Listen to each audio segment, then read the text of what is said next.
Horse archers were elite troops who galloped into battle, shooting their bows from the saddle, arrow after arrow after arrow. The key to horse archery is being able to fit an arrow to the string, draw it back, and release very, very quickly. Horse archers use a special device called a thumb ring, and this gives us a special technique to lock the arrow onto the bow and shoot. With the thumb draw, the arrow is placed on the right-hand side of the bow. And so taking an arrow from the quiver and onto the string was extremely efficient, allowing horse archers to shoot in rapid succession. The three main shots are the forward shot, the side shot, and the back shot, also called the Parthian shot. Both Moscow and the Mongols had a horse archery tradition that stretched back for centuries. Their armies were well matched with these light and versatile troops, and their conflicts were characterized by the horse archers' fluid style of warfare. Horse archers were famed for their surprise attacks. In Moscow's armies, they could be deployed rapidly in many different terrains, and then appear as if from nowhere. In addition to being expert with their bows, they used both javelins and swords for close-quarter fighting. Attacks could come from any side, so horse archers had to shoot both left and right-handed. Shots taken behind the head offered additional variety in the angles of attack.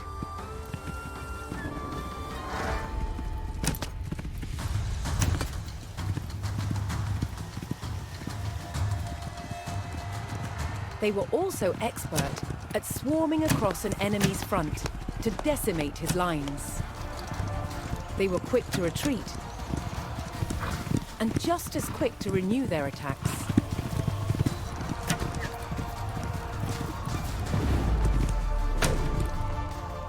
Horse archers were Moscow's crack troops. They patrolled the borders and held them against invaders.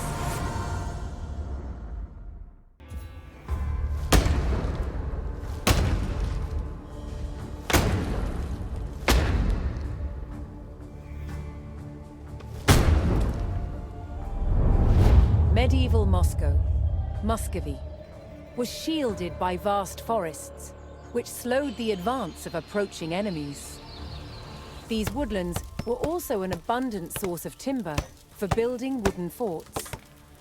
Forts built within urban settlements were called Kremlins. The original Kremlin in Moscow, from at least the 12th century, was made entirely from wood, as were all buildings in the city. To understand how these forts were constructed, a scaled-down version is being made. Moscow built forts in vast numbers. You can see they had an ingenious way of doing it. These standard lengths of wood have V-shaped notches cut into the end, and then they can be simply overlaid into a box construction which forms a cell. No joints, no nails, just the sheer weight will keep them in place. Stacked together both vertically and side by side, these cells created astonishingly resilient walls. They were far better at withstanding attacks from mighty siege engines than simple vertical palisades. And the box construction of Muscovy forts also had a number of other advantages. By filling them with earth or with stone, it made them not only stronger than a single wooden palisade, but it also gave them sturdiness and elasticity, which could better absorb the impact of projectiles from trebuchets. And the other advantage of these box structures is that they could be prefabricated. Now, the first step in that process is taking off the bark. This stops wood-eating insects from sheltering beneath the bark and allows the wood to dry, preventing it from rotting. By taking off the bark, this wood will then last for years. Prepared timbers could be stored and then assembled into cells, wherever and whenever needed. And some cells, both on the walls and the gatehouse towers, were not filled with earth, Instead, they were left empty for defenders to use. From the 13th century, some towers were made of stone and brick, like this one at Streltsy Castle, built in 1388. When stone wasn't available locally, red brick was the material of choice. Of course, the advantage of using bricks is that they're easy and cheap to manufacture, they're uniform, so easy to build with, and it's these red bricks which give the distinctive look to Eastern European castles, which we can still see to this day. Stone and brick towers could be built much taller than wooden ones. This allowed Moscow's defenders to spot potential attackers sooner, keeping their enemies at bay.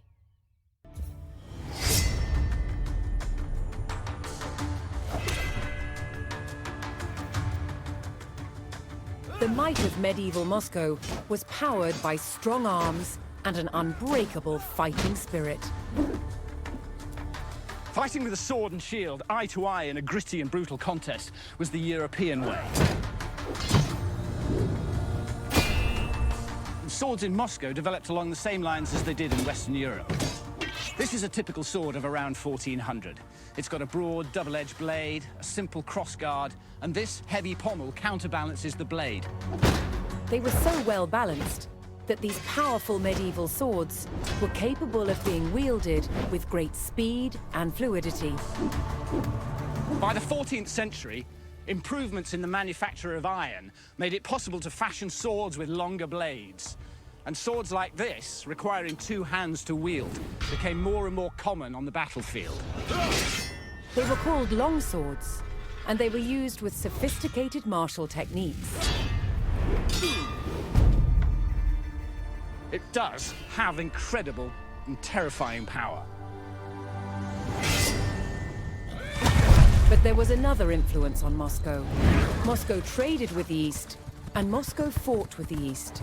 And it was from the East that Moscow adopted the saber, with its distinctively curved blade. The curve on a saber blade gives a natural slice to the cut, so cutting deeper for less effort. These exceptionally light swords were first and foremost a horseman's weapon. As a single-strike weapon, using the speed of the horse for impact, it was one cut onto the next. But cutting wasn't their only use. Even with a curved blade, you can still deliver an effective thrust.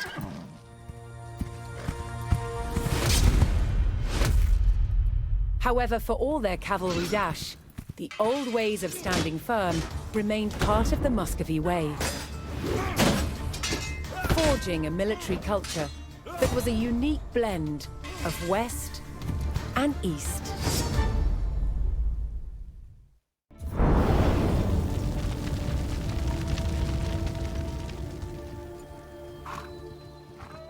Among both the armies of Moscow and the Golden Horde were strange-looking creatures. Grotesque, sinister faces that struck terror into a foe.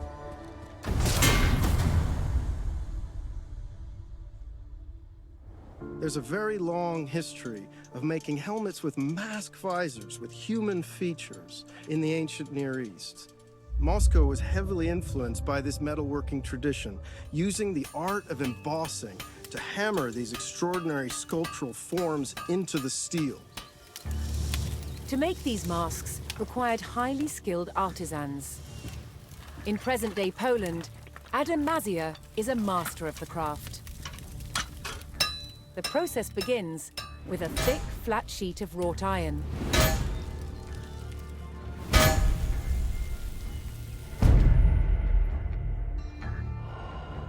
The hammer stretches and domes the plate, the beginnings of a face. As the metal is pushed out, it becomes thinner and so easier to work. Adam marks a center point and an outline of the nose. This is the only guide he uses. All else is done by eye alone. In Western Europe during the late Middle Ages, helmet design was all about function. What shapes are going to form glancing surfaces that make weapons skate and bounce away from the face? In Moscow, however, the approach was rather different. They sacrificed quite a lot of protection for the sake of extraordinary visual impact. There is a limit to which the metal can be stretched, and so a slot is cut to allow the nose to be shaped. Released from the bonds of the rigid plate, the nose takes on its distinctive form. In a way, armor is always a mask. It forces the world to see us as we want to be seen. Strong, powerful, indomitable. These Muscovite mask visors are an extraordinary example of that projection of identity. In some cases, they were actually made as portraits in the image of the wearer. With every strike, the features become more and more recognizably human. The furnace imbues the mask with a warrior's fury. When finished, the visor is given a high polish and attached to its helmet with this rotating hinge that allows the visor to be raised and stowed when not in use. But it can always be quickly lowered as soon as danger threatens. A man could project his power with such a mask. A man could hide his fear with such a mask. And by doing so, he could be brave.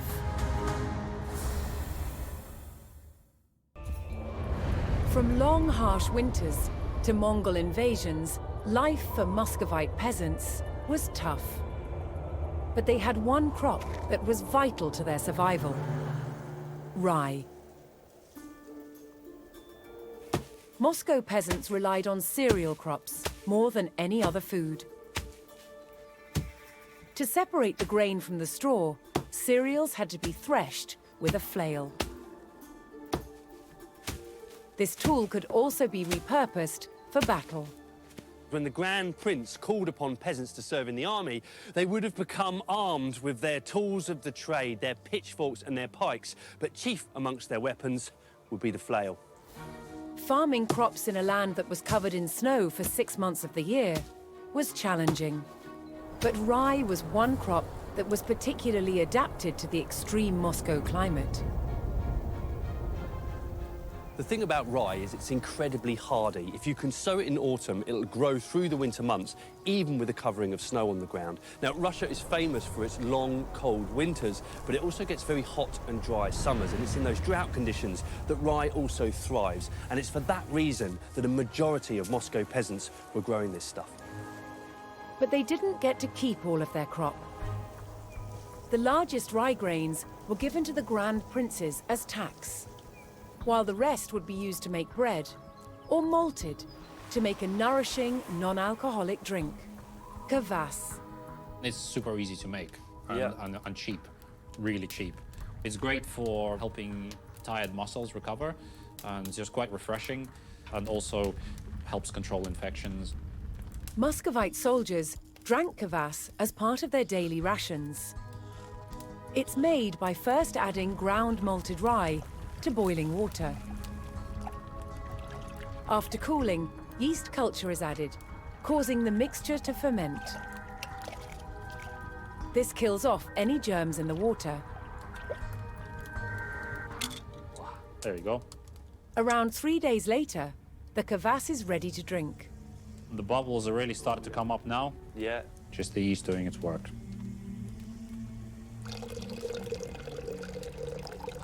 На здоровье. What are the special qualities of this drink, then? It's essentially a probiotic drink. It has a lot of B vitamins, and it has lactic acid, which is great for recovering from hard labor. It's kind of an ideal sports drink, really. And with rye so easy to grow, you can see how this was the sort of saviour, if you like, of the Moscow peasantry. The hardiness and versatility of rye was a lifesaver to Muscovites, both for peasants at home and soldiers on campaign.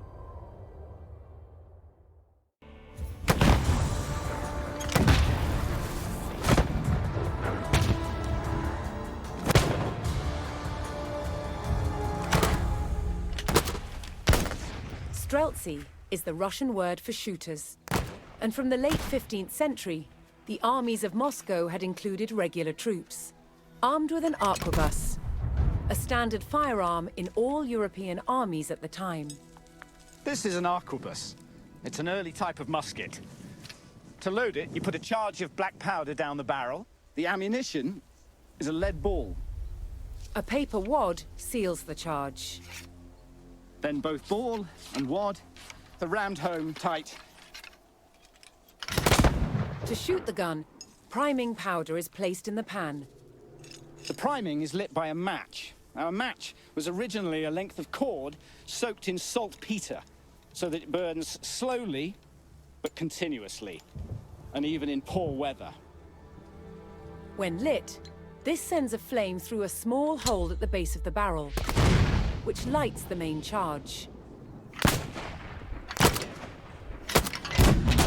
One of the great advantages of the arquebus was that the ammunition was inexpensive and easy to make.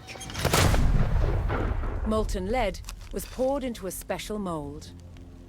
It cooled to a solid state in seconds, making it possible for vast quantities of lead balls to be produced.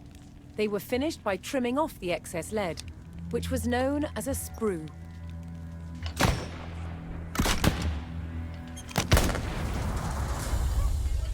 Streltsy received regular payment of both money and bread, and they lived with their families in purpose-built settlements called slobody. Streltsy were a new type of army, ordinary troops recruited from tradespeople and farm workers. An early arquebus had an extremely heavy barrel. To shoot it with accuracy, the gun had to be steadied, and Streltsy had a unique solution. This is a type of axe called a bardiche, and for the Streltsy, it doubled as a gun rest. Arquebus men were usually vulnerable to cavalry. Even with experience, reloading takes time, and cavalry covers ground very speedily. Once you've shot, your position becomes perilous very, very quickly. However, with the scything power of a bardiche, a Streltsy has at least the chance to withstand a cavalry onslaught.